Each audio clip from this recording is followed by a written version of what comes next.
Novas, settimanale di informazione della Regione Autonoma della Sardegna. Piano straordinario di rilancio del Nuorese, 81 milioni di euro a disposizione. Procedimenti ambientali, pubblica amministrazione più efficiente grazie al protocollo Regione Confindustria. Programma di sviluppo rurale 2014-2020, pubblicati nuovi bandi per le aziende agricole. Archivio digitale, partito il progetto di reinserimento destinato a 10 detenuti. È un piano condiviso, quello sottoscritto a Nuoro dal Presidente della Giunta Francesco Piglieru, dai rappresentanti della provincia, delle amministrazioni comunali e dai soggetti del partenariato economico e sociale. Un piano straordinario di sviluppo promosso dalla Regione che parte dal confronto nel territorio e assegna risorse per progetti ben definiti sulla base delle effettive esigenze delle zone interne. Vogliamo protagonismo dei territori, soprattutto delle zone interne. Protagonismo vuol dire avere il coraggio di fare delle scelte. Per il Nuorese sono disponibili 81 milioni di euro, fondi europei per interventi in vari ambiti, dalle infrastrutture al manifatturiero innovativo, all'ambiente, alla cultura, alle scuole. C'è la novità della valutazione attenta della qualità delle idee progettuali che passeranno al vaglio di un gruppo di lavoro che dovrà svolgere una puntuale verifica su valenza strategica e fattibilità. Nei criteri per scegliere i progetti c'è anche la loro cantierabilità. Vanno avanti prima i progetti che possono creare lavoro prima degli altri. Questi sono dei criteri che sono stati utilizzati. L'obiettivo è quello di sostenere la crescita economica e sociale e riavviare i circuiti produttivi in un territorio segnato da una crisi gravissima che ha accentuato il fenomeno dello spopolamento. È l'occasione per sfruttare le potenzialità esistenti e dare respiro e speranze a settori realmente produttivi. Nell'orizzonte delineato dal Presidente Piglieru c'è poi un master plan per irrobustire i piani di rilancio. Oggi mettiamo il primo tassello, ma siamo molto determinati nei 2 anni e mezzo di governo che ci restano a fare molto di più. Meno carta, tempi più rapidi, dematerializzazione e trasparenza. Semplificare la burocrazia dei procedimenti ambientali è l'obiettivo del protocollo tra Regione e Confindustria Sardegna. Grazie alla sigla dell'assessore della difesa dell'ambiente Donatella Spano e del presidente di Confindustria Sardegna Alberto Scanu, inizia la sperimentazione del modulo gestione procedimenti amministrativi del SIRA, il sistema informativo regionale ambientale. Questo modulo ha creato sostanzialmente una workflow dei procedimenti, cioè la gestione integrale dei procedimenti. Si andrà quindi incontro a una dematerializzazione del procedimento e a una condivisione assoluta delle informazioni che vengono presentate dalle imprese verso la pubblica amministrazione. L'intento e l'obiettivo è quello di creare la massima trasparenza nella gestione del procedimento e anche una migliore e maggiore efficacia nella comunicazione tra le parti, tra le imprese e la pubblica amministrazione. Per la prima volta il patrimonio regionale di dati ambientali viene messo direttamente a disposizione delle imprese.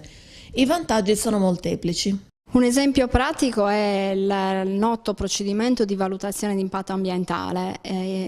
La gestione all'interno del GPA del SIRA della valutazione di impatto ambientale consente anzitutto di guidare l'utente nella compilazione dei documenti associati alla presentazione dell'istanza, ma lo strumento e il servizio più importante in questa fase di compilazione è quello con il quale la pubblica amministrazione fornisce gli strumenti e i servizi alle imprese per la compilazione. Al via i nuovi bandi per le misure a investimento del programma di sviluppo rurale 2014-2020, pubblicati pochi giorni fa sul sito della Regione e sul sito dedicato al PSR. Per la misura 4.1 sono disponibili 30 milioni di euro da destinare alle imprese agricole per la realizzazione di investimenti strutturali.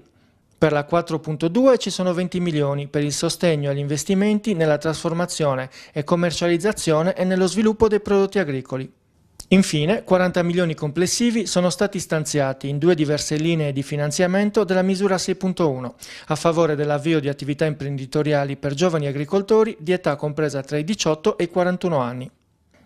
La scadenza per le richieste di finanziamento è fissata per il 16 gennaio 2017. L'annuncio dell'uscita dei nuovi bandi, ai quali si aggiungeranno nelle prossime settimane quelli relativi all'adesione a regimi di qualità e alla costituzione di associazioni e organizzazioni dei produttori, è stato dato durante una giornata di lavoro sul nuovo PSR, organizzata dall'Assessorato dell'Agricoltura con le agenzie agricole regionali.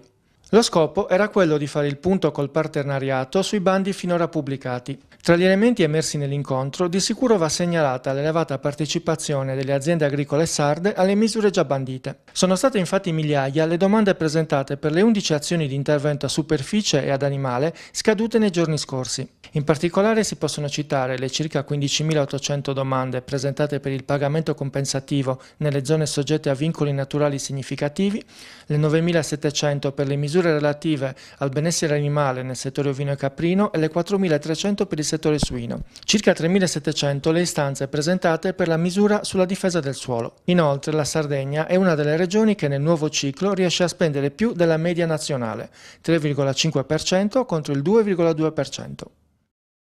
La Regione ha finanziato il progetto Archivio Digitale che ha per finalità il reinserimento sociale e lavorativo di 10 detenuti del carcere di Uta. Dalla stretta collaborazione degli assessorati della sanità e degli enti locali con il coordinamento della cooperativa sociale Cellarius è nata l'iniziativa che è partita il 26 aprile scorso e si concluderà il 31 marzo 2017.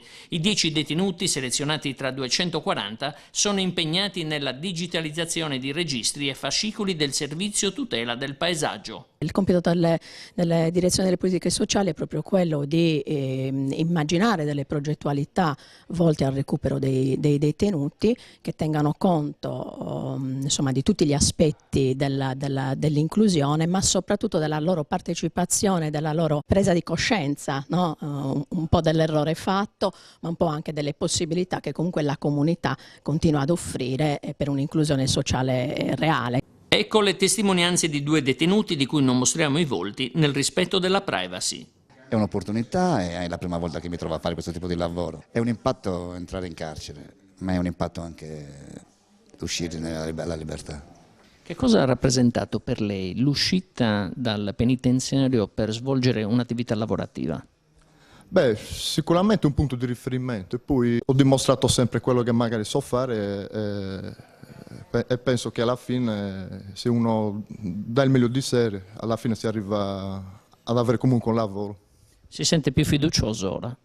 Beh, oggi come oggi sì.